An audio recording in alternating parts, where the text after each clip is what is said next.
Bem, eu passei aqui algumas atividades, a correção do exercício, vou tentar explicar para vocês. Repara aí nessa tabela, número 1, fala o seguinte: preencha a tabela abaixo para formar números fracionários, onde o numerador será o número da linha e o denominador será o número da coluna. Conforme exemplo, utilize uma calculadora para transformar os números fracionários em decimais. Então, eu peguei lá, 6 falou que o numerador é a coluna, certo? E o denominador é a linha. Então, olha lá, 6 dividido por 3. 6 dividido por 3 dá quanto? Dá 2. 6 dividido por 5. 6 quintos. 6 dividido por 5 dá 1,2. 6 nonos. 6 dividido por 9. 6 dividido por 9, 0,666. 6 onzeavos. 6 dividido por 11. 6 dividido por 11, 0,54. 54. O que acontece?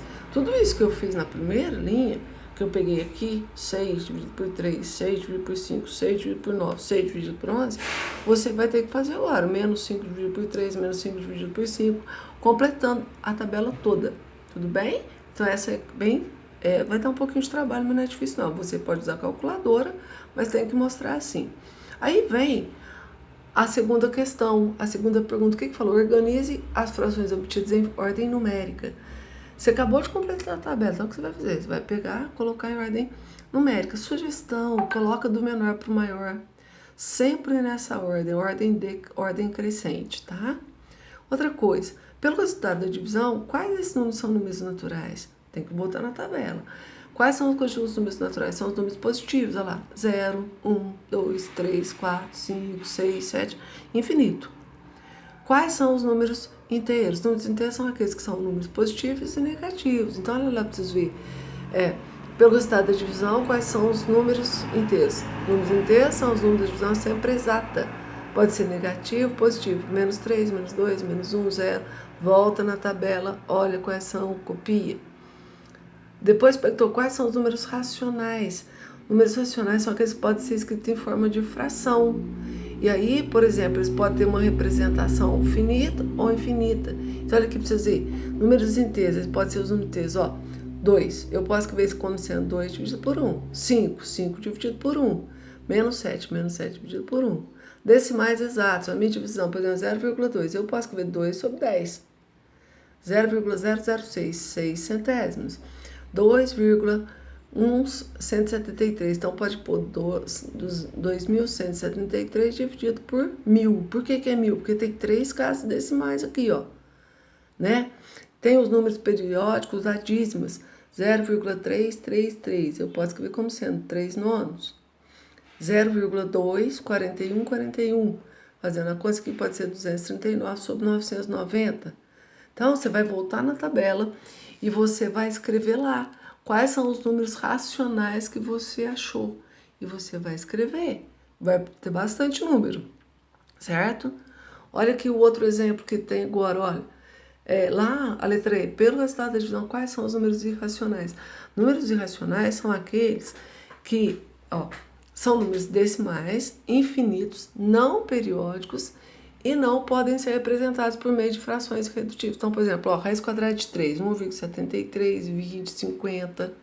Raiz quadrada de 5, 2,23, 60, 67, 97, 74, 99. Eles não se repetem. Raiz quadrada de 7, 2,64, 57, 51, 31, 10, 64. Eles não podem, eles não se repetem, não é uma dízima periódica, certo? É números. Eles são números que não tem como escrever em forma de fração. Volta na tabela, vê se tem algum assim, escreve. Depois, quais que formam dízimas periódicas? Então, eu coloquei aqui, expliquei o que são dízimas periódicas.